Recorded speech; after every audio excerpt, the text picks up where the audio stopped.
I don't owe anything to anyone.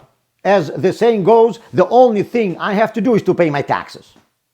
This means that besides for taxes, no one can demand anything from me. And why would I have to do something for someone else? For my family, I understand, I have to help them. It is also good to help my friends because one day I may need their help. That is, my actions are calculated. But again, I don't have to do anything. It is just a practical thing to do. Also, if someone did something for me before, then I feel obligated to help them in return. But beyond that, no one can say that I owe anything to anyone. Of course, it is better to help the needy. But am I a bad person if I don't? I don't harm anyone, so I cannot be called a bad person. Maybe I'm not the best, but I'm not bad. I'm sort of complying with the minimum requirements of an average person. I can be probably called normal. If I want to be more than just normal, then I can help others.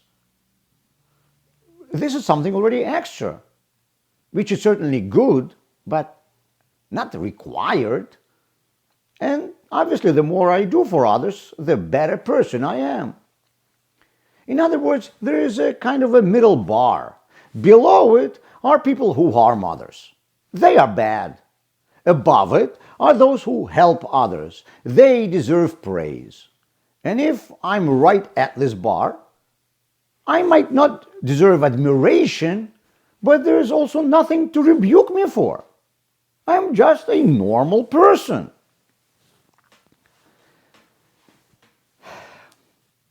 This is how the majority of mankind is probably looking at the world.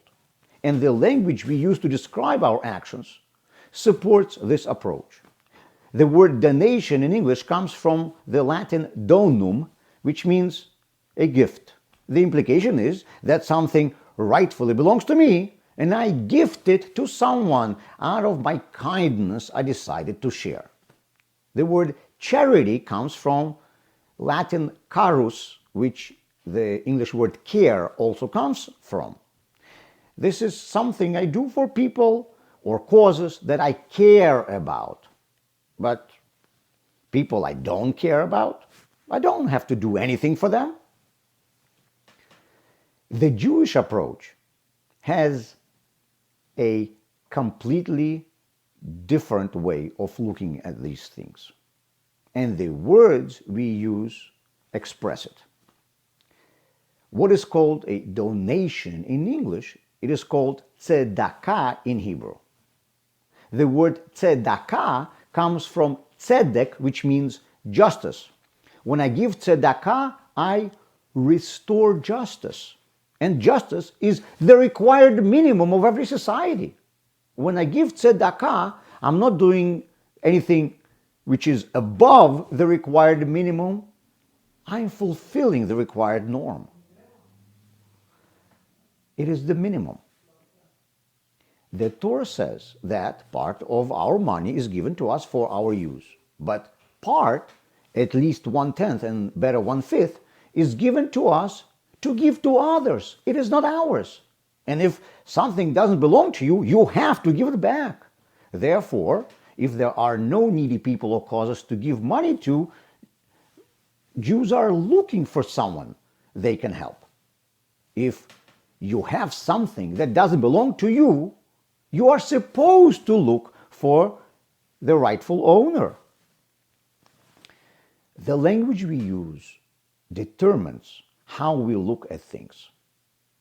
Charity is not a Jewish concept. Tzedakah is. Don't give charity, give tzedakah.